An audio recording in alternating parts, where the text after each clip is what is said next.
Welcome to the Drive-In Movie Podcast. Now playing the Master of the Universe Power Ballad in what I assume is still Alabasta. We just finished Alabasta. Really? Yeah. We actually we're done with Alabasta? I finished episode 130 this morning. Oh, thank God. Okay. We're done with Alabasta. So, by the way, this is the podcast where Berkan and I go watch a blockbuster movie in theaters. And then immediately come to the car and talk about it. You know, this is supposed to reminisce that iconic conversation you usually have with your friends after watching a movie. Right. You and your friend just saw like a brand new movie in theaters, and then you walk out of the theaters, and then on the sidewalk, you guys are like looking at each other like, bro. Do you remember that feeling you had when you walked out of Spider-Man No Way Home? You just saw all three Spider-Man on the big screen together, and then you walked out the theater, and everybody's just gathered outside the theater. Like, their minds are blown. They're talking. Spoilers are flying everywhere. Remembers Peter Parker. What's he going to do? Zendaya doesn't remember. Oh, my gosh. That's what this podcast is. Right. That's what this podcast captures. Yeah. So we watched Power Ballad and Masters of the Universe. Right. And we're also doing a One Piece watch through in case you didn't know that. A little bit of Hollywood. Yeah.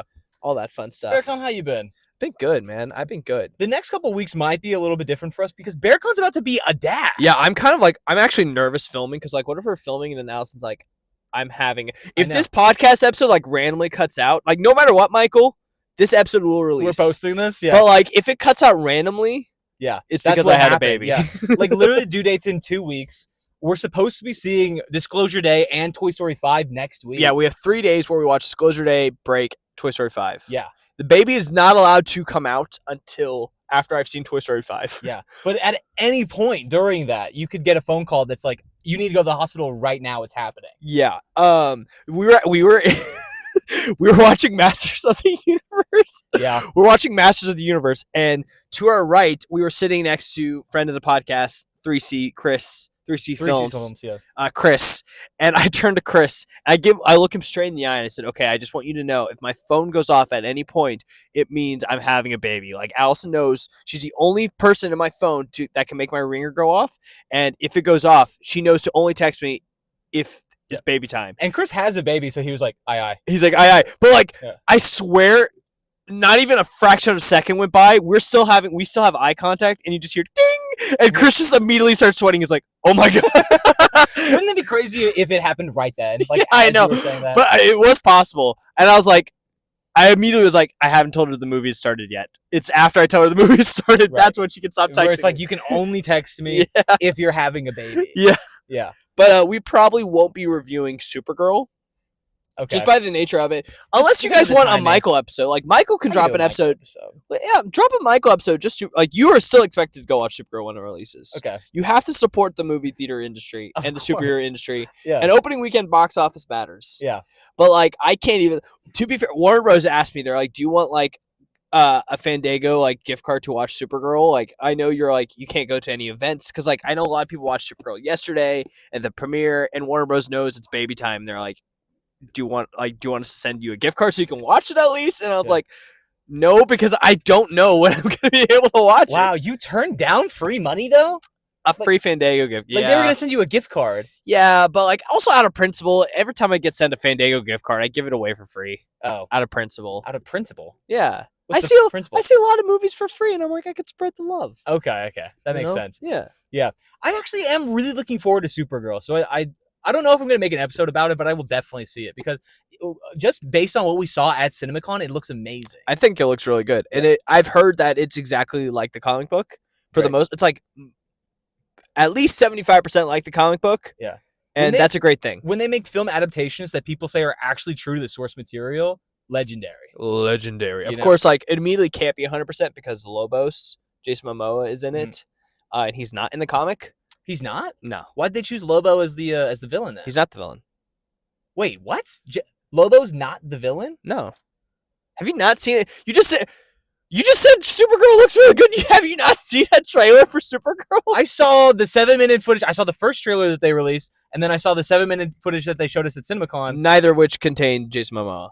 Jason Momoa, yeah, there was he was in the trailer. He was in the trailer. Yeah. And you didn't notice that he was fighting with Supergirl? It looked like he shot a rocket at Supergirl, from what I remember. We'll see. But no, he's not the villain of Supergirl. Okay. Or maybe I'm thinking of a different movie he was a villain in. Maybe I'm thinking of the Mad Max trailer too. Was he the villain in Mad Max? The newer Mad Max one. The Fury Road or something. Fury Road. Okay. Yeah, I he don't might have know. been in the villain. I might be mixing up that trailer too in there, but I don't. I just assumed that Lobo was going to be a villain. Is Lobo a bad guy in the comics? I actually don't know that much about Lobo. Like, I'm not going to pretend to be like I know everything about him. I just know he's not the villain of Woman of Tomorrow. Okay, I actually do kind of like that. When I go into a movie, I don't know everything that's going to happen. If I'm being 100% honest with you, something that this podcast has kind of Ruined for you? I don't want to be super negative about it, but something that I used to love doing that I can't do anymore is going into a movie knowing almost nothing about it. Like not having seen any of the trailers, not knowing the entire cast of the movie, not knowing what the plot is like probably going to be about, you know? I mean, I think you can still do it. Uh-huh. How much do you know about Toy Story 5? A I good feel like amount. okay, you know how much do you know about Spider-Man Brand New Day? Probably not as much. Okay, well there you go. Probably Don't not as watch much. if they release a new trailer. No, if they release a new trailer for Spider-Man, You wouldn't want to talk about it on here? no. Interesting. We could talk about what we already know. But like no. Okay. No. We don't need to. It's a month and a half away. Why do we need to We're good. Right. We're good. You know what? And I'm going to have a baby. That's fine. I'm going to have a baby. There's not going to be time to talk about it. I know that Hulk is in it though. I do Yeah. know that already. I do know. Well, based on like the poster that we saw at CinemaCon, we know that what's his name, Boomerang. Boomerang's Boomerang's gonna be in it. We know that like the foot soldiers. I can tell like, you, I the don't ninja think one- we know who the actual villain of Brady Day is. Okay. So There's theories that the human spider is gonna be the Man Spider. the man spider is gonna be in The it. Human Sorry, Spider was Human Tobey Spider was Tobey Maguire, Maguire's wrestling alias. name. Yeah. but never actually officially because the guy was like, "That's stupid." Yeah. Spider-Man. Like I went into Thor: Love and Thunder. I didn't know Christian Bale was in it. Do you think No, that wrestler guy in Tobey Maguire's Spider-Man universe is like, guys, Peter Parker is Spider-Man? Because he's like, I literally gave him the name Spider-Man. Like, I literally named this guy as Spider-Man. He wanted to be the human spider, and then all of a sudden, Spider-Man is saving New York City. Like, come on, guys. That's so true. That guy could easily connect the dots. That wrestling department had all the info. They could have made so much money with the Daily Bugle. And they can't really ignore it because Spider-Man's front page news like all the Yeah, time. it's So that guy is. they gave has to Spider-Man the clearly key be like, to the city. The guy's like, unless he was on so much drugs that they're like, I don't guess so. remember. But even then, it's like, how would you forget the guy who was like clinging to the side of the cage? And like, taxes exist in New York City, so they had to have They like had- his social It security, couldn't have been his totally like anonymous. payment info. Unless it was under the table. No, it really wasn't. I mean, they kind of like he went to an office. I mean, it could have been under the table. You're right, but also like the guy was like, you could have stopped him. Like, I know you could have stopped him. It does kind of seem like a glaring plot hole now that you mention it. Has anyone ever talked about this? But you know what? In Spider-Man 2, like a train full of people saw him without his mask on, and then Yes, all collectively yes, but decided. they didn't know his name. Peter Parker didn't go like, before you guys beat me up, my name's Peter Parker. Yeah, but I think that there might be a lot of New Yorkers that are like, we actually don't want people to find out who this guy is. Maybe.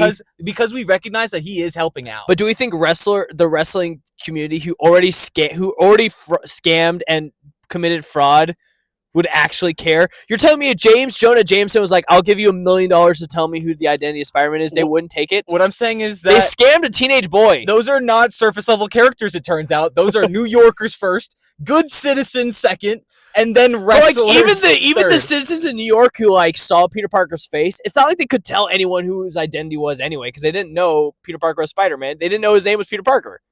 Yeah, but I don't. But The likelihood that you would run into the same stranger twice in New York City has to be pretty low. But if that happened like now, someone would go on TikTok and be like, "Yo, I just saw Spider-Man without his Yeah, mask TikTok on, he'd be and cooked. here's what he looked like." And then someone would be like, "Oh, you mean this guy?" I personally think Peter Parker would have been fired immediately. From the Daily Bugle. Yeah, if Peter Parker tried to turn in photos in 2026 of Spider-Man, the types of photos he gets of Spider-Man, he immediately would be fired. He immediately would be canceled and accused of using AI. I was about to say it'd be AI generated. Yeah, the guy'd be like, "No, this is AI," and Yeah. Peter Parker would be like, "No, it's not." And he's like, Jonah Jameson would be like, "No, it's either AI or you're Spider-Man." Right. You're telling me you got a picture from this, like Spider-Man is mid-swing and you're taking the picture from in front of him mid-air? Yeah. How are you How are you doing this? How are you taking The New this York angle? City Yeah. skyline is below Spider-Man. Yes, and you are taking a picture from 5 degrees above him. Yeah.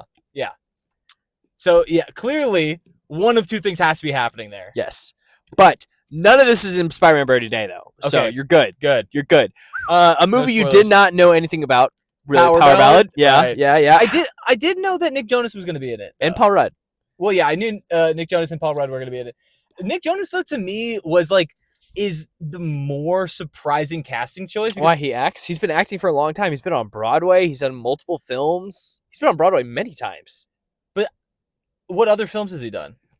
He's in Other the than Camp Jumanji Rock. films. Jumanji. Yeah, Oh yeah, he was in Jumanji. yeah.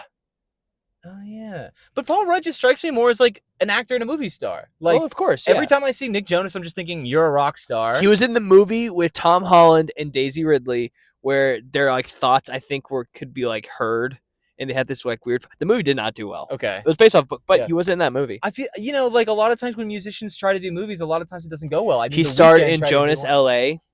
and Jonas. Yeah, but the Jonas stuff. he Stuff made is a little bit cameo different. appearance in Hannah Montana. Like I think the Disney stuff is a little bit different. Still acting. You know what I mean? I argue Nick Jonas. No, I'm not gonna say that. I was gonna say Nick Jonas is a better actor than singer, but that's ridiculous. That would be stupid. That would be But he is a performer. completely unfounded. He is definitely a performer. right. I thought he did pretty good. I thought How he did many Michaels would you give Power Ballad? out of 10 Michaels? I think I'm giving it 6. I think 6.5 Michaels. It wasn't a bad movie. It was good. It was pretty baseline predictable. Yeah, They it's played like the same song over and over again. But it was a kinda, good song. You know, it's like cliche. It's kind of it is a unique storyline. I think I can't think of another movie or TV show where they have like this exact storyline. Where Yeah. it's like a megastar steals like a small town musician's song Yeah. and goes number 1, and then the small town musician has to like basically take their credit back. Like I can't think of another project that has that plot. So I do think it's original, but a lot of things feel familiar. Yeah. I was really excited about it because I love the musical once. Yeah. I love the. I've never actually seen the movie, but I've seen the musical many times. I've read the musical many times. I've auditioned with the musical many times. Yeah. You and I've directed a scene from the musical in high Yeah. school. That was our senior like showcase. Senior showcase. Yeah. So I'm very familiar with it. So I was really excited. I am disappointed that it really was just like 2, maybe 3 songs, but like most of the songs were the same song over and over again. yeah. I was kind of hoping that we'd get some more like magic in that sense. Uh-huh. But it was still very good, you know. Mhm. So, but just a little predictable. I agree. I felt like, and I think the characters were cute. I don't think they were like super deep characters either. You know. Right. You don't really see a whole lot of character development in anyone. No. So it's like I can't really give it a high score because I don't think that anything revolutionary happened or anything super deep. Yeah. You know, it was just good chemistry, like good chemistry, a good watch, catchy song. song. Yeah. I'd be curious to see how I feel about it watching it second time. I probably will with Allison Uh-huh. when she's not pregnant. And the movie's out digitally. Yeah. Probably watch it This again. this would be a good movie for families. I think it Like, will. I think you could probably, Yeah. you could take a kid to see this movie. Do you know what else is gonna be a great movie for family? What's that? Toy Story 5. Oh. Okay, we're a week out from seeing Toy Story 5. Michael and I will see Toy Story 5 in exactly 1 week. Right. Everyone else in 2 weeks. Oh my gosh. You're really rubbing it in their faces. Are you now excited to watch Toy Story 5 a week out? You've been very critical about Toy Story. I don't listen. I'm not super excited. I'm not like dreading it. I'm a little bit indifferent towards it. Okay. Like to me, I'm like, I'm seeing another movie. I'm not like more excited for this one than I would be for anything else. If I'm being honest with How do you feel about the plot line, like the storyline? It feels relevant. I think definitely it's feels very relevant. like I think it matters a lot. Yeah. So I think that's exciting. Yeah. I just think like a lot of the stuff that they're going to do to make the movie emotional is stuff that I think I've seen before Yeah. in this franchise. Well, we've never seen tech before. No, but I mean like the things that make the movie emotional, like toys being left behind. I don't think anyone's being left behind though. Like, yeah, You don't think they're all kind of being left behind for tech? I mean, yes and no. Like, I don't think it's really like, I don't really think it's about tech winning or tech or toys being replaced. Like, I don't think that's the message of the movie. I think it's just about like evolution of play. You know, it's like Mhm. what's appropriate for kids. Is it appropriate for them to be on screens? Is it appropriate for them to be on like with physical toys? I think like iPads are incredibly beneficial for kids. Yeah, like I think, but like Yeah. for kids, like I think like Yeah. we all like iPad kids are memes, yes. Yeah. But I do think there are benefits. There are also downfalls. And I think this movie's gonna explore how they coexist because like the lily pad's the villain. You're not gonna beat tech. Like the lily pad's not gonna lose. Right. Like that's just not realistic. Yeah. So I think it's just gonna be. I think the obstacles are gonna be more internal than like being left behind. Yeah. I think that like probably the conclusion of the movie is going to be something like, okay, Bonnie has a certain amount of screen time. You know, I really think that's going to be the end of it. Where it's like right now she's like hooked on the iPad. She gets unlimited access to it. And then, you know, by the end of the movie, I think they're going to be like, okay, you get 1 hour screen time and then you have to go play with your toys. How smart do you think the toys are in the Toy Story universe actually are? What do you mean? Like, do you think they know what a Wi-Fi router is? No. God, no. What? Because they could just unplug it. No, they're boomers. They could literally just unplug I it. think that maybe Ham. Maybe Ham knows what a Ham's Wi-Fi like, Ham just unplug the Wi-Fi. Ham was always like the technical He was one, playing right? video games. Yeah, he was yeah. gaming. He was with Rex. Exactly. No, Rex would know. Because Rex was reading the magazines and like being up to date. But I think like Ham would like set up the stuff for Rex if I remember correctly. Like Rex played the games, but I don't know if that makes him technically savvy. I just think Rex just didn't have like hands big enough. Oh, okay. So it's like he was limited. Yeah, well the two of them definitely together, they'd figure out a way to shut down the tech. I'm excited. That might actually happen. That might be a plot point. In like they're like, we got to sabotage the tech so that we can become Bonnie's like toys again. I do think with like Toy Story, like I think with each movie that passes, the background toys kind of are less and less. Yeah. In Toy Story 4, like we barely even got Buzz, honestly. In like Toy Story 4, I rewatched Toy Story 4 recently, and I felt like Buzz is in it more than I remembered. Yeah. The problem is that they made Buzz an idiot. Okay, yeah. And compared to the previous Toy Stories, he's in it less. Yes. You know, like in the other ones, like he had way more screen time. Yeah. Like it was him and Woody basically splitting the spotlight. Well, in Toy Story 4, it was Woody's movie. Well, like Buzz kind of went on his own like side quest to find Woody in Toy Story 4. Here's the thing with Toy Story. But he did that in Toy Story 2 and he had way more screen time. Have you noticed in every Toy Story movie it's a toy gets lost? Yeah. Like it's not about like being left behind. They just literally just get lost. They get and then get left behind later. It's the same like and a lot of times the structure reason why they get lost is because they get left behind. Is like they're like, okay, I care less about this toy, and then they get lost. Well, Woody didn't. That's not what happened to Woody in Toy Story 2. And that's not what happened in Toy Story 1.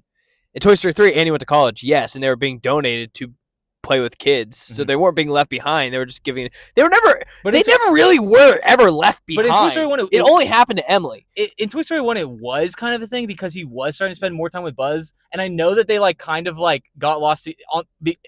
Like it was their own fault. But at the same time, like the message of the story was kind of like, oh, you're like abandoning your old toy for like the new shiny thing.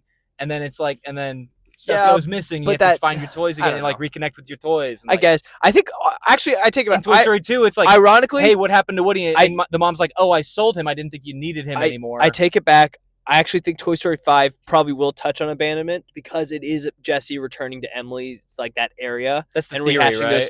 That's not. It's confirmed. Oh, it's confirmed. Yeah, because we've seen what Emily looks like. We know like there's going to be Emily flashbacks. We know that Jesse goes back to her old house. Like that's already confirmed. Gotcha. We know this stuff. See, now when I go see the movie, that's not going to surprise me. This is what I was talking about. That's true, but that's Disney's fault. That was promotion. They wanted you to know that. But but it's like I don't really like go and like look that stuff up. You should have told me. This isn't your fault at all, especially because we do this. But it's like I used to be able to like go see a movie and not know that stuff like that was going to happen. Yeah. And then when that would happen on screen, I go, "Oh my god, look at that! No way!" Yeah. But now I'm like, now when that happens, I'll be like, "Right, Berkan told me this was going to happen." Yeah. Okay. Fine.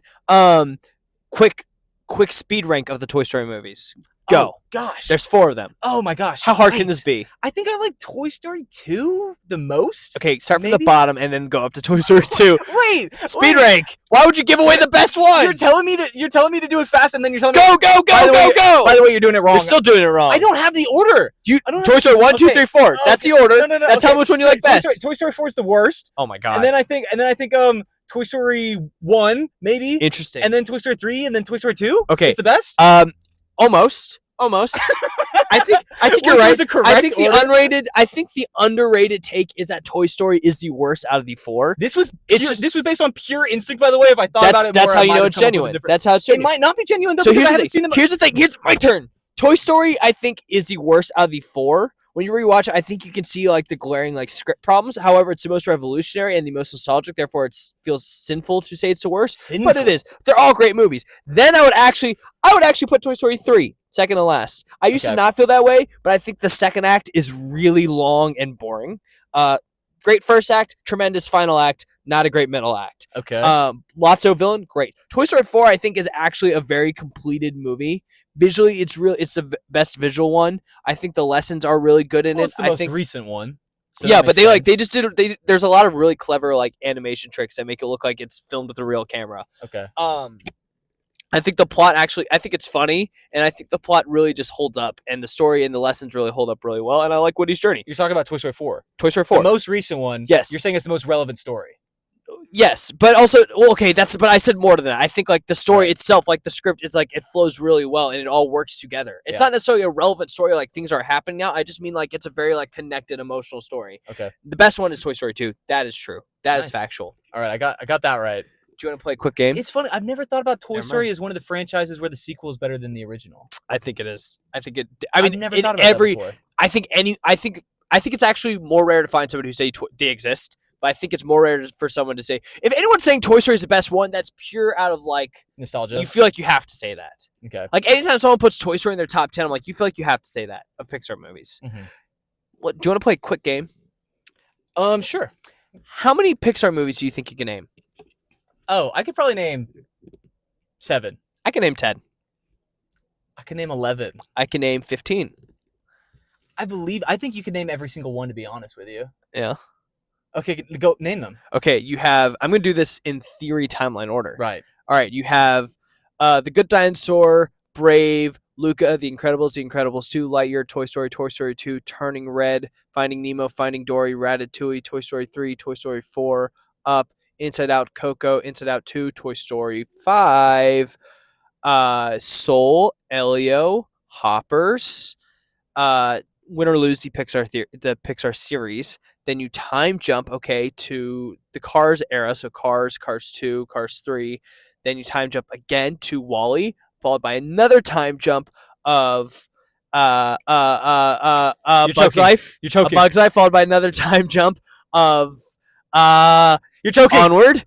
Then Monsters University, then Monsters Inc., then Elemental, and then you still have the Pixar movies that are in development like Gato and Coco 2 and The Incredibles 3. And I have no way of knowing if you're right. So no. Congratulations. And I never would have beaten you at that game. No, you really wouldn't have. It is impressive that you remember like every single Pixar movie and the order that they theoretically are in chronologically. I used to practice this in the shower. I believe you. I could do it if I really try. I could do it in 30 seconds. But I think you've done it on this show before. Yeah, I do. It's my party trick. Okay. I have another new game that I want to play with you. Hit me. I thought of this game. I want to play a game that I'm calling Common Thread. Okay. I'm going to give you 3 projects, movies or TV Okay. shows, and you have to tell me what they have in common. Okay. Some of these are hard, some of these are hard, some of these are easy. Okay. To be real with you. And this can be like anything that they have in common. So it's like this could be they have the same director, the same actor, they have a similar story element. They came out in the same year. I get it. It can be anything. Yeah, I get it. So this one Common Thread. All right. So the first 3 movies in Common Thread are Iron Man, Surf's Up, and The Big Lebowski. I never seen The Big Lebowski. Shoot. Tough shit. John Favreau. Nope. Okay. That's how many guesses do I get? You can get 3, and I'll also give you 3 hints. Okay. I would like it my first hint. Okay. Let me think. This it's an actor. The Common Thread is an actor. Wait. RDJ's not. No. No. It's not RDJ. Okay. Okay. That's your second guess, by the Surf's way. Up. I heard you say that. That's your second guess. No, that's okay. Give me my second hint. Okay. Your second hint is in one of these movies, he's the villain. Give me my third hint. Oh my god. I'm down to my last guess. In another one of these movies, he's the mentor. Okay, shoot. I know the actor. Oh yeah? Yeah, he's a bad guy in Iron Man. Yes? I don't know his name. It's Jeff Bridges. Jeff Bridges. You get half credit for Tron. that. Yeah. Okay. I didn't want to throw Tron in there because I thought that'd be too I would have easy. got Jeff Bridges. But I honestly It's funny if you said Tron, I would have remembered his name as Jeff Bridges. Yes. That is funny. Like the word association of that. It's like okay. Yeah.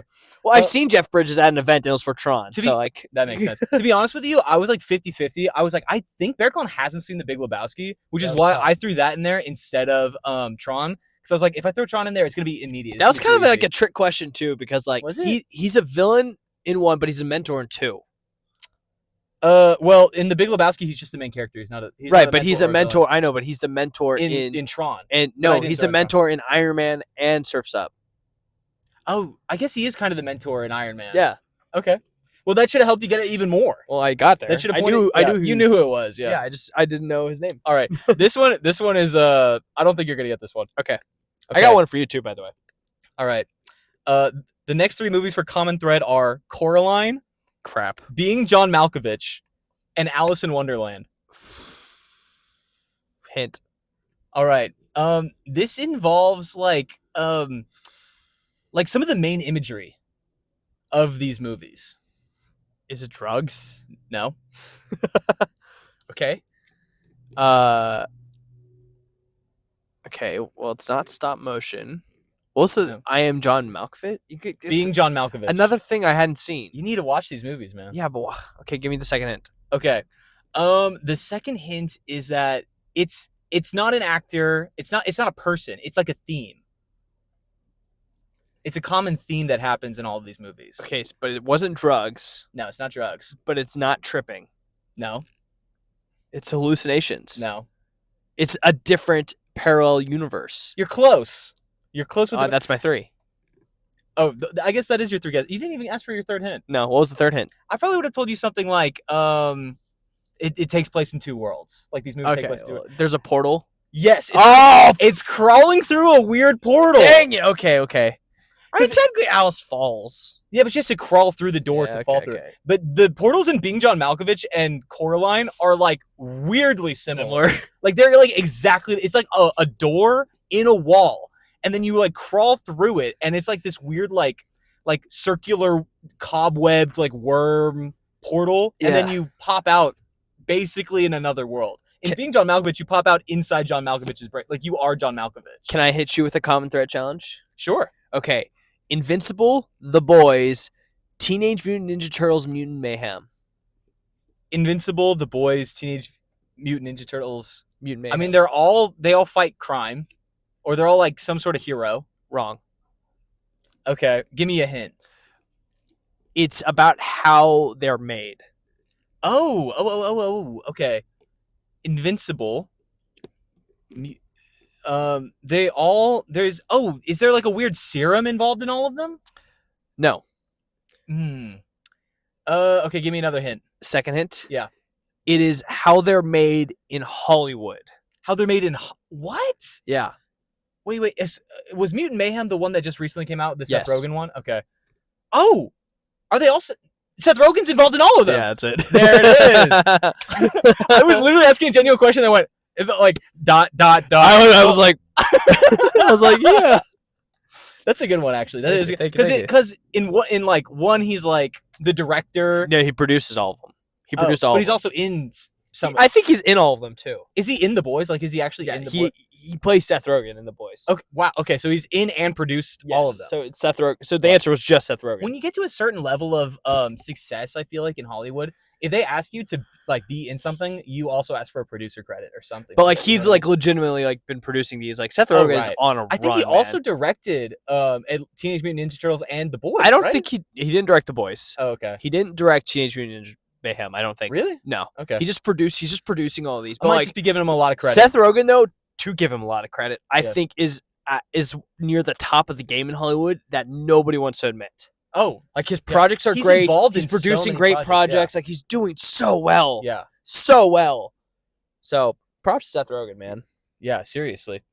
All right. What's your It next is one? weird. I do think he's like kind of under the radar as like one of the most successful people in Hollywood. Yeah. I Like everyone knows it. Like he is an A-list celebrity, but like honestly, like all of his projects are successful. I think Like, Seth every time. Rogen could win an Oscar. Really? If he ever I think he's capable enough as an actor to where if he was ever put in a role that demands, I think he could do it. I just don't think he's like, I don't know if he's scared to do it. I don't think he's never genuinely tried. What was the one we just saw with Keanu Reeves and Aziz Ansari? about the afterlife? Yes, Good Fortune. Good Fortune. I think. Do you think that would have been the place to like go ham on acting or like to try to go that because that movie wasn't. That movie got zero buzz. Does he do anything else that's like serious? He's never done like a movie that could have been. I don't think he's ever done Oscar bait. Like he's never done. He's never done Oscar bait. The problem is like he used to specifically do like anti-Oscar bait, like almost like Adam Sandler-esque movies with like James Franco. But I think he genuinely could do it if he tried. This is a challenge. But like Seth the Rogen. only reason he would lose is because I just couldn't unsee Seth Rogen. Yeah. But it would have nothing to do with his acting abilities. I think we should push him. I think we should push Seth Rogen. Get your Oscar. Seth Rogen, I challenge you do it to win an Oscar. Don't be a pussy. At least try. Do it. Okay. I think that'll get to him. I think that he'll see it. Yeah. Okay, I have another 3 movies for Common Thread. Okay. Hit me. Shrek, Godfather, The Dark Knight. This one, we've talked about this before. So I feel like you should know this Shrek. common thread. The Dark Knight, Godfather. Yes. Okay. Have we talked about this before? We've talked about this before. And in fact, we kind of touched on it this episode. I'll tell you when I reveal the thing. Oh, Abandoned? Nope. Abandoned? Left Behind? Nope. No, That's the same thing. Okay, so that's one guess. All right, give me a hint. Okay. These are all franchises. Okay. These are not specifically like the one Shrek. movie. They all have they're all trilogies. Nope. But That's the two guesses. Shrek's not even a trilogy. Right. Okay, Didn't give me wanna another point that hint. out, Give me another hint. Okay. This is about a theme, I want to say. Yeah. It's not about an actor. There's a plot line. It's not a plot line even, actually. Oh, okay. They have something in common, like about the franchises themselves, that has nothing to do with like individual actors or producers or Okay. a plot or anything like that. Give me the third hint. Okay. Let me think about this. This is about how these movies rank, like their ratings. Okay. Okay. Shrek, Godfather. Yeah. The Dark Knight. The Dark Knight. They all have the same Rotten Tomatoes score. Nope. Oh, that's 3. What is it? The sequels are all better than the original. Oh shoot, we did say that. But I've never seen The Godfather. But everyone says Godfather 2 is better. But also, like, you did that wrong. What do you mean? You should have said Batman Begins. No, the Shrek. franchise is called the Dark Knight trilogy. Yeah, but the Dark Knight's the name of the sequel. And the first hint was. But you gave me 3 movies. 2 of them were the first movie, and the second one was the sequel. Yeah, even if that were true, though, like the first hint was these are all franchises. Like the hint was we're talking about the franchises. Yeah, but if I was supposed to say their sequels are better, technically you should have said Batman Begins. I would have got it if you said Batman Begins. But did you? Then I should have also said Shrek 1 and Godfather Part 1. No, but Shrek is the name, and you just said The Godfather, so I assumed. I think I'm right. I think you cheated. I think you're coming up with excuses, and think that's you okay, cheated. Berkan. You're allowed to lose. What else you got for me? I have one more for Okay, you. hit me. Are you having fun? I'm having fun. I'm having a lot of fun. I like this game too. All right. These better at it. Here's 3 more movies in the common thread: The Wizard of Oz, Shoot. Inception, Shoot. and Inside Out. Shoot. And I know you've seen all these movies. Yeah, they're all about what takes place in your head. Yes. Bang! First try. First try. Let's No go. hits needed. Equal. Bang. Good job, man. Thank you. All right. Let me see. Let me I check. think our next we agenda. need to talk about the Odyssey. Oh, the Odyssey. Did something happen? Yeah, tickets for the Odyssey, just for the IMAX formats. Man, I have Fandango theater. Stop releasing tickets earlier than you say tickets are gonna drop. The reason, Michael, you and I are going to watch the Odyssey in 70mm IMAX in the 3rd row is because they dropped 20 minutes before they said they were going to drop, and I had no other option. But you know what? It is a flex that we're going to be watching the Odyssey on opening night. On opening in night. 70mm Let's IMAX. go! I'll take that, no matter take what seat I have to sit in. I mean, I'll take that. You and I have sat in pretty much any seat you can sit in IMAX. I think we're fine. And watch Inception in the 3rd row. It is kind of cool, like looking up at an IMAX We'll screen. be You're fully like, immersed. whoa. We're gonna be fully immersed. Yeah. We're gonna be vibrating. Do you think the Odyssey will be successful? I really hope so. I would have said 100% chance, but then when they released the casting, people got mad for some But reason. do you give a shit about the No, casting? no. Hell no. And in fact, I like the casting. Amen. If I'm being honest with you. Amen. It's not even that I don't give a shit. I actually like it. I think the Odyssey is going to be the greatest cinematic event of all time. Hold on a second. Wait a second. What are you doing? Oh, Oh, I'm grabbing something from the back seat. this kind of hurts me. Oh man. You have to stall for me for a second, Berkan. I gotta help you. Oh, okay. So Berkan and I went to CinemaCon, I guess 2 months ago, and Yes. they were giving out a lot of goodies. They were giving out a lot of T-shirts and stuff. And Here you go. Berkan, this is the wrong one. What hat's that? This is Dune 3. Dune Oh, Part that's 3. the other IMAX 70mm movie. Here you go. Thank you. And we got this super sick Odyssey hat right here, exclusive from CinemaCon, and this is now my prized possession. Yeah, I'm really. Does it say CinemaCon on it? No, it doesn't. No, it doesn't. I think the Dune Part 3 one. Does that one say CinemaCon? Let me look. No, it just says On the Dune back, Part on the 3. back. Oh, yep, CinemaCon 2026. See, I think that's sick. They should have done that with this. They really should have. This I would have loved this hat. Yeah. It just doesn't fit my head. Yeah. So Yeah, Berkan actually got it, and then he gave it to me. So yeah, thank you, I'm a Berkan. really good friend. And I also was the one who secured the Odyssey tickets. Yes. Anyway, all that to say, I am still super bullish on the Odyssey, and I think that we can't judge it until we actually see it. I think it's going to be spectacular. I'm so excited. Like when we still can't reveal the movies we watched in our IMAX 24-hour marathon. Is it not posted yet? No. Oh, okay. We still can't reveal that. Oh, whoops. When I haven't revealed it, but I just didn't know that we couldn't reveal it. We still can't reveal it. We just finished first draft of the vlog. Okay. That's what you saw. Yeah. I've seen it. Yes, you've seen the vlog. But there's so many times in the movie where we were watching a movie in IMAX, and I was like, man, I just wish it stayed in the aspect ratio of the entire screen. Me too. I was like, it looks so good. It started becoming like when you're like watching a movie for the first time, I don't think you really like notice it. But when you're like watching these movies back to back to back in IMAX, you really start to pay attention to the details, like the technical aspects of an IMAX experience. And man, sometimes it hits you when there's like those black bars, and then all of a sudden there's this full really screen. huge cinematic scene that is way bigger than the last shot was. You go, whoa! It's incredible. And So sometimes the changing the aspect ratio does hit you. It but does.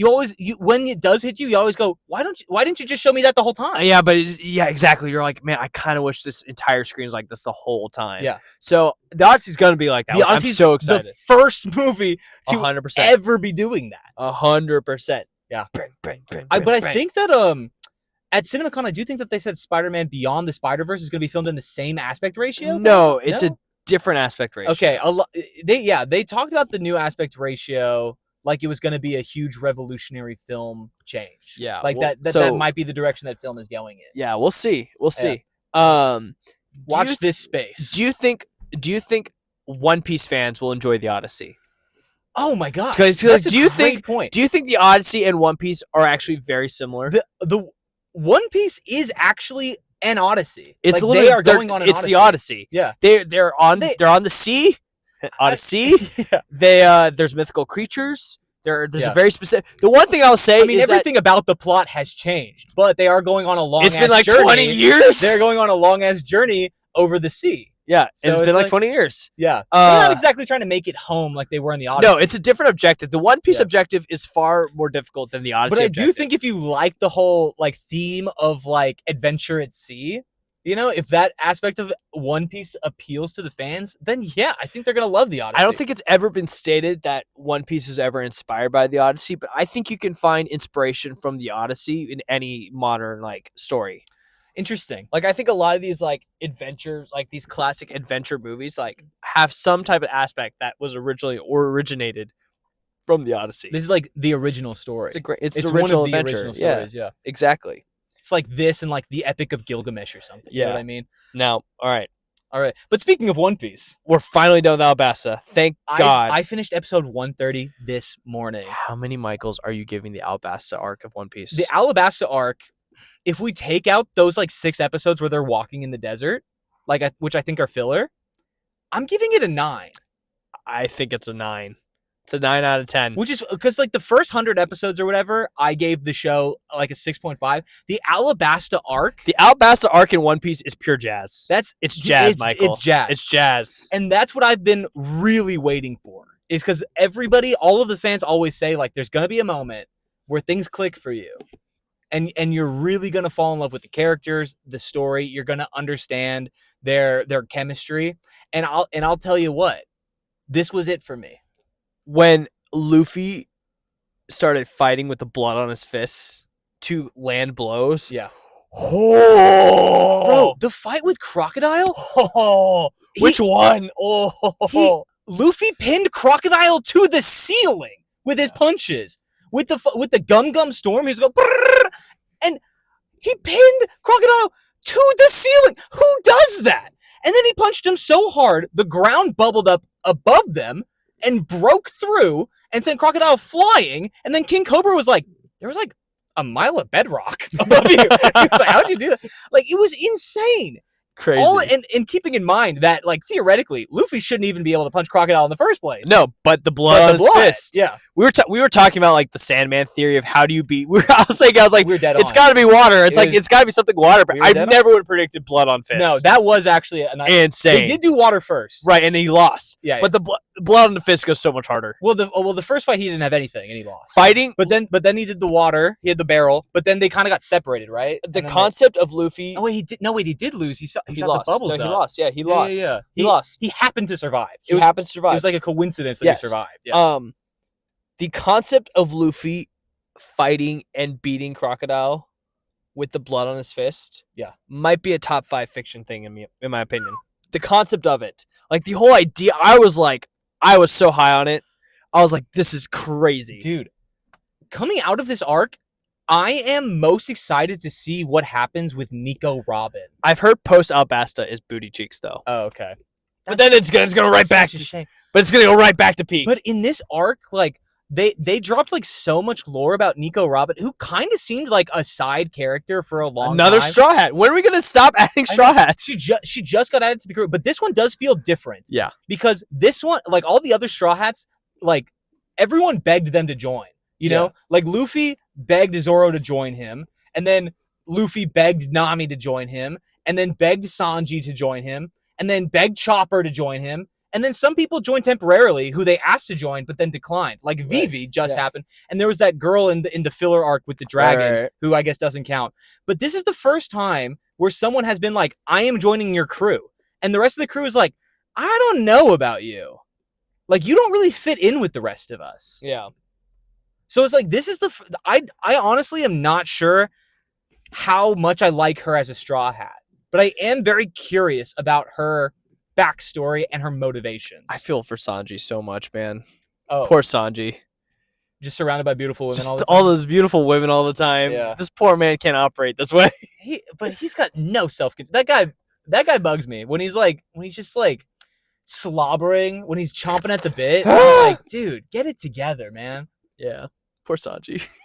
Yeah. Do you think Luffy will ever find love? No. It makes me sad because I agree with you. I think Luffy is like a Marty Supreme where he will have a situationship that will never compare to finding the One Piece, and that makes me sad. I think Luffy deserves love. No, I think he's asexual. I don't think he cares about that at all. I think asexual people can still find love. I think he's asexual, aromantic. Okay.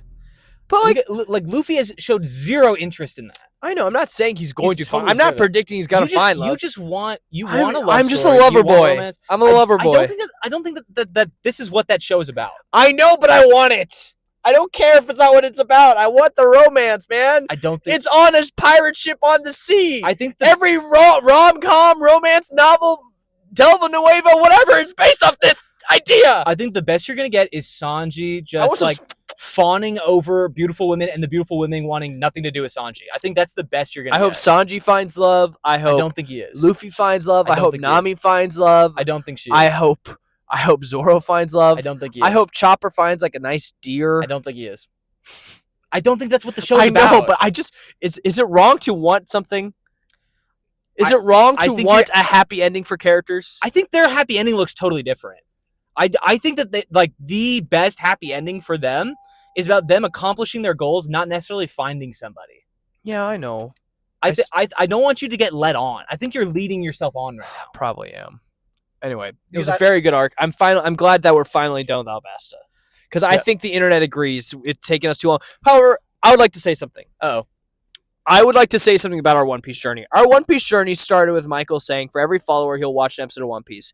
Michael, I think, deserves so much more credit than I think anyone has given him so far. Because Michael has not only said, sure, I'm actually going to do that. And there's so many movies and TV shows Michael wants to watch.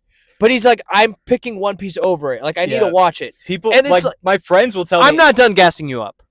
And then Michael is like, everyone's like, just watch One Piece. And Michael's like, no. Literally thousands of you have committed to us, so I have to commit back to you. I have to watch everything. I have to experience it all. I have to watch the filler. I have to watch the episodes I don't want to watch. Even when the arc is booty cheeks, I'm going to watch it. Michael has done that. Thank you. And on top of all of that, for everyone complaining, Michael's recording his reaction for everybody. Yeah. So you can literally watch Michael watch every single 130 episodes. Michael has a reaction video, a full episode reaction video for all 130 episodes. It's all on our Patreon. Literally throw $5, you can watch Michael watch it all. Thank you. That's a lot of work. Thanks for. It's hard. I mean, 130 episodes is no joke. People that I know in person have like pitched shows to me. They're like, "Oh, you should watch this. You should watch that." I'm like, I actually don't have the time. I have to watch One Piece. I'm like, I'm gonna be watching One Piece for like years, you know. And also like, I can't watch One Piece like in bed on my phone, like on my side, or like while I'm eating or something. Like I have to sit down at my computer, record myself, watch it.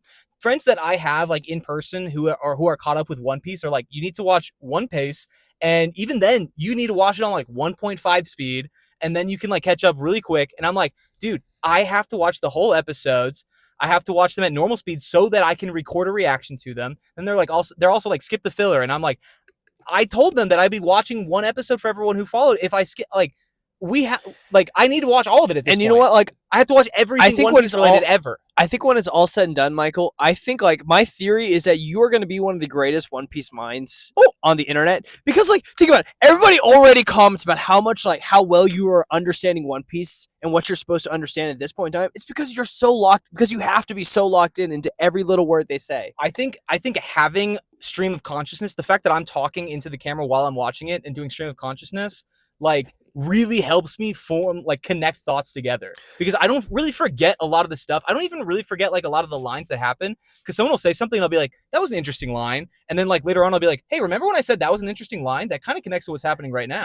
I legitimately think you are going to be the only person in the entire world who has a full video reaction to every single episode of One Piece. I don't think anybody has that. I'm working on it.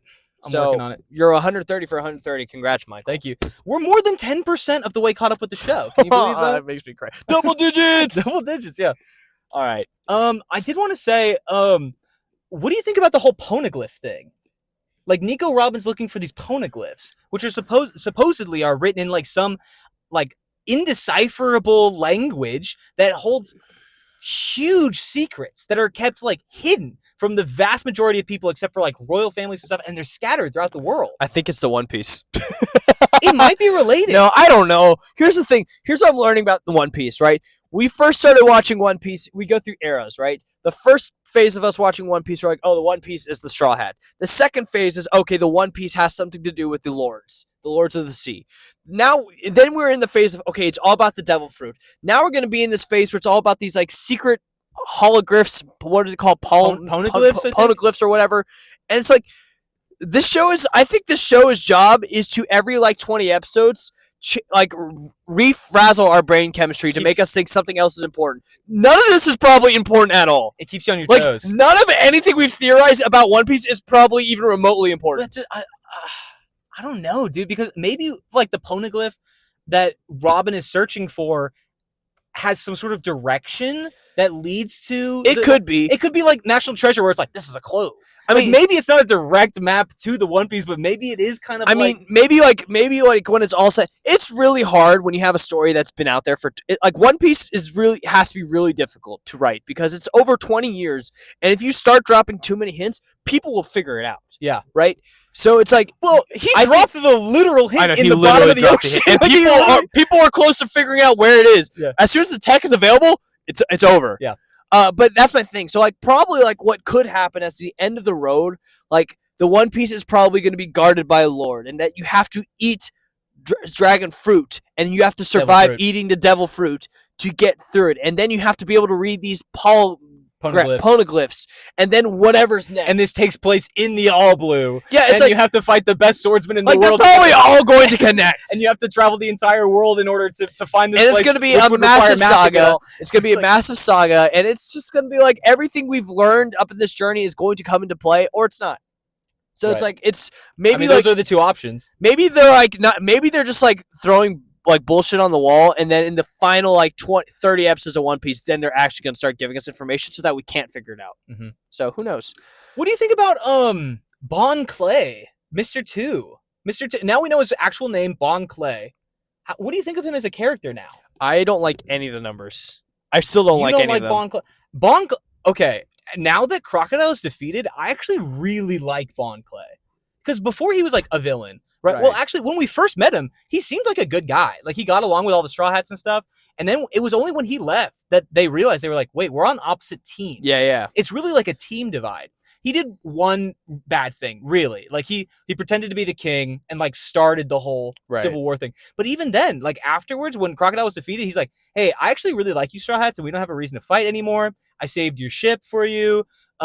Also, you guys are trying to go like get Vivi. I will distract the cops so that you can make an escape and go get her because I fuck with you guys. I mean, that's like a classic like character. It's like a classic like villain, not villain. Like you still can't really trust him, but like you can trust him. Like I kind of do trust him because even when we first met him, he was like, I like you guys. And then it was like, oh, I'm not supposed to like you. So I actually do think he wants to help the Straw Hats. I mean, he's fine. Like I like his abilities. Oh, you don't like the fact that he rides or dies for the Straw Hats?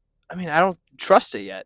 Like I don't know. Like I don't know. I don't like being wish-washy. It's like this whole Bugsy thing, you know? Buggy thing where it's like, you know, everyone's like, we're like, oh, Buggy's a bad guy, and everyone's like, no, you're supposed to love Buggy, and I'm like, well, give me time. Like, give me time to like. Yeah, but Buggy like hates Luffy. Like Buggy literally hates the Straw Hats. Bon Clay always liked it. Like for someone whose entire power is disguise and like deception, he kind of wears his heart on his sleeve. Yeah. Where he's like, well, I guess you kind of have to. Yeah, so because otherwise no one's ever going to know you. Nothing about you is going to be real. Yeah, I guess that's true. I don't know. I now that they have no reason to fight, I actually do really like him. And even his fight with Sanji was super honorable, where he was like, "Just kill me. You won. Kill me now." We'll see. We'll see if he grows on me. I honestly like could see him becoming a Straw Hat. No. Because all the other Straw Hats ride or die for Luffy so hard, and Bon Clay is already there. Bon Clay is already like, he did the same thing that Luffy did for the rest of the Straw Hats. When Luffy was like, I'm going to fight Crocodile, you guys go on ahead. Bon Clay was like, I'm going to fight the Marines, you guys go on ahead. Like, he kind of gets it. Yeah, I guess. I mean, we'll see. Like, I don't have any, like, immediate, like, emotional like, tie to Bon Clay. I just like the fact that he was like they overcame their differences, and when they did overcome their differences, he respected them, and then they also respect him. But like I kind of I like that journey. Like I know it's not the same thing, but I kind of like that journey more like Smoker. I like it with Smoker too. I like it for a different reason though. I don't think that Smoker joining the crew would be. Well, no, but like I don't think. Well, first of all, neither of them joined the crew, so it's like we don't. No, but I would like Mr. Two. I would like Bon. What I'm saying is, I could see Bon Clay joining the Straw Hats. I couldn't see Smoker doing that. I see. I like the whole cat and mouse aspect. I like the thing where Smoker is like, I have to catch these guys, but I actually do respect them. I think that is like super powerful. Where it's like we still have to be on opposite sides. For Bon Clay, that's not the case anymore. They don't have to be enemies anymore. And now that they don't have to be enemies, he's like, hey, I always liked you guys, actually. So now that we don't have to be enemies, we can be friends. That's fair. We'll see. I'm sure of time. Okay. Shall we go into... We should skip this one. Yeah, I think we should go into Masters of the Universe. Yeah, let's talk about Masters of the Universe. Yeah, okay. This movie was really funny. How many Michaels are you giving Masters of the Universe? I'm giving it 6 out of 10. Oh, that's way higher than I thought you were going to give it. I'm giving it 7 Michaels. No, wait, you know what? I'm giving it... Sorry, I'm getting this confused with Power Ballad. Okay, out of 10 Michaels, I'm giving it 4. Okay, that makes more sense. Sorry. I'm giving it 7 Michaels. I remember in my head that they were both 1 off from 5. Yeah, because the first thing you said to me after Masters of the Universe was, I did not like that movie. It was... Okay, my problem with it... I liked it. Was that nothing really felt... Like, serious? The stakes, yeah, there were never, like, actual stakes. I think that's the whole point, though. Well, wait, yeah, never actual stakes? Yeah. What do you mean? Because even, like, everything was a joke. It's unserious, but it's supposed to be unserious. Exactly. So it's like I just didn't like that vibe. Like I didn't like the fact that the whole thing was unserious. That's not your type of story. Like this to me, this wasn't supposed to be a comedy movie. Like to me it kind of felt like half a comedy movie. You know what I mean? Like if I'm watching 21 Jump Street or The Hangover or something like that, you know, nothing has to be serious. Okay. Everything can be a joke. In this movie, when everything is a joke, I'm going, okay, then what's the point? I will say that my critique of the movie was it did feel like here are my critiques, right? It does feel like movie tries to right when you think it's about to be serious, they crack a joke, right? Yeah. And it's like the world's gonna end and then fart joke, right? Yeah. It's like they do crack a joke, and that is unfortunate. However, they established from the very beginning that they're unserious, and therefore I can forgive it a little bit more. I also do wish Skeletor, which I thought was awesome, by the way. I love Skeletor. I loved his like classic like cartoony vibe. I wish he was more violent. Like I could not believe, and we are talking spoilers from this point on for Masters of the Universe, so you've been warned. Mhm. I could not believe that he left Adam, He-Man's parents, alive that long. For real. Could not believe that. 15 years. Yeah. For Could what? not believe what do you get out of that? That was a little bit crazy. So I wish the movie was a little bit more serious in that sense, but I think like the movie captured what it was. You know, like I think that's what Masters of the Universe is. That's the other thing. I really don't have a connection to this IP. Right. So it's like, okay, this is really my first introduction to Masters of the Universe, and to me, nothing really matters. Why get connected at all? I really liked the action in the movie. I thought the action was really good. I liked the fights. Okay. I liked the He-Man Skeletor fight and the visuals they did with it. I thought it was good. I think it's really enjoyable. I really do. Okay. And I couldn't believe I was seeing Idris Elba in that kind of like tone. Yeah. He's so like silly and goofy. Yeah, I feel like I've seen him in something like that before. I don't know, everyone's like, I mean, he plays Knuckles in Sonic, so he's capable. But he's Maybe. always just like this like badass, like serious, like James Bond type guy. I always really like Idris Elba. Yeah. He's sick. Like I can't think of one role that he was in that I didn't enjoy. You know what I mean? Right. Yeah. No, I do. He was probably, to me, the saving grace of this movie. Like, I probably enjoyed him the most in this movie. I thought Camille Mendez was good. She was good too. I like that.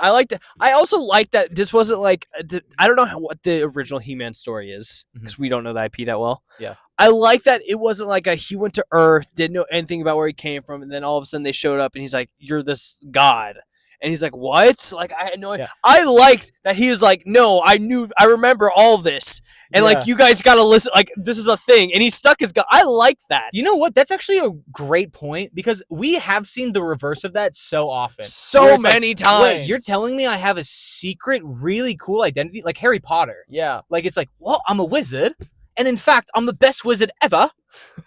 And I'm rich. Yeah. What? I'm the child of prophecy. What? Yeah. Yeah. That's wild. I'm the chosen one, yeah. That's mad, isn't it? I'm the greatest Quidditch player alive, yeah. Yeah, I am glad that like in this version he's like, no guys, I'm telling you, I'm the coolest guy ever, and they're like, no, you're actually crazy. And the guy's like, sword or you're fired. He's like, of course I'm picking the sword. I'm picking the sword that makes me a god.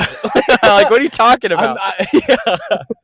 That actually is a good point. It is actually kind of original in that aspect. Yeah, like I like that. The only thing I don't like about that is that it was a little bit. I wish his return to like. I mean, his dad and like his mom like reunion was so emotional. I wish it could have been more. I kind of wish we got to see more. We kind of got the montage at the end of situations where him like believing all this is real, like is kind of seen through his fight with Skeletor. I kind of wish they explored that more. Like I kind of wish we got a montage of him being bullied for this. Yeah. We kind of like dove right into like his adulthood, and I'm like, no, I kind of wish like I'd known like he was always like this. Nothing was ever serious. Nothing was ever emotional. Nothing was ever, everything was just. But they established that was the point. They sacrificed it all for, in all honesty, cheap punchlines. But to be honest, though, Michael, like I know you gave it a 4, but if they did not do that, this movie probably would flop. Yeah, it probably would be like another failed franchise that's not going to start. But because they leaned into it being unserious, there's a different level of appreciation to where I think they could build off it. Yeah, I guess so. They're approaching it from a different angle. Yeah. They're kind of taking like a Guardians of the Galaxy approach to a little it, bit, honestly. Yeah. Because it is like a colorful space spoof movie. Yeah. And it's funny and it's retro. Yeah. But I just didn't like this is a similar problem that I have with One Piece, where they'll introduce a villain and the villain will just be ridiculous to the point where I'm like, I'm not intimidated by you. Skeletor looked and sounded badass, though. He looked badass, but then he would say the dumbest stuff. And I'm like, if you have a skull for a face and your eyes glow blood red and you have a staff that has a death ray on it, why are you making like weird jokes like this? Or like innuendos? Or like, why did we have a scene where you're in gym attire pumping iron at the gym? You know what I mean? That was part of the Why montage. is he doing curls? Because at the gains are crazy, bro. In Lululemon, like that, I don't need to see Skeletor like trying to get his pump on. It's funny though. I thought it was funny. We're very different on this one, but I think it's funny. It just, to me, it ruined all like credibility of the characters. They sacrificed all character depth and They sacrificed relationship. Michael's enjoyment for the greater good. All right. Anyway, I can appreciate if you're a fan of the IP why you would like this, or if you just liked the humor. I think I laughed maybe twice. In this I'm actually movie. curious. I don't didn't really laugh know. I don't really know how fans of the IP actually feel about this movie. So Okay. let us know. Yeah, let us know what you thought. If you are a Masters of the Universe fan, let us know if this was a good adaptation of it. Yeah, please do. And I think that's our episode. I think Berkan. that's our episode. All right, thank you so much for watching. You Be guys. sure to watch Watch One Piece on the Patreon. All 130 episodes are now available. follow us at the Drive-In Movie Pod on all social medias. Yes. Now in theory, we have 2 episodes. We have Disclosure Day coming out next week, and then Toy Story 5 coming out the week we're not after. doing one. We're doing 2. No, their next 2 episodes, Disclosure Day, and then Toy Story 5. Got it. We're just And gonna then be after filming them that, back to back. we'll probably have a few week hiatus. Okay. Which I think we should probably still like. I'm still gonna watch One Piece. By the way, when my baby's born. Okay. So we should watch it at a pace where when we still, come back, I think we should keep our 10 episode a week pace. when we come back, we should like if there's like way too much to talk about. I kind of like the fact that we can go in depth on this stuff. Well, we don't know until we watch it. Yeah. So maybe we watch it and we're like, maybe we should stop. Where if it's like I have a lot to talk about in these episodes, like we shouldn't watch more than that. But I think we You should. know But our break is not going to be that long. Right. We'll return with the Odyssey. Nice. So just every week, we'll see if there's an episode. If there's no episode, it means baby. Right. All right. So thanks for I'll driving be with doing us. my best to accommodate Berkan. You know, the good news about our podcast is that we can take our studio anywhere. That's true. So if you can squeeze an hour into your schedule, I can meet you wherever Yeah. wherever you are. Cool. But yeah, thanks for driving in with us, guys. Oh, also rate us 5 stars on Apple Podcasts and Spotify. Yeah, Subscribe do on the thing. YouTube. Do the thing. Leave a review on all that stuff. I expect everything. it of you. And we love you so much, and thank you for supporting us. Bang. All right, thanks for Bye. driving in. Bye. Bye.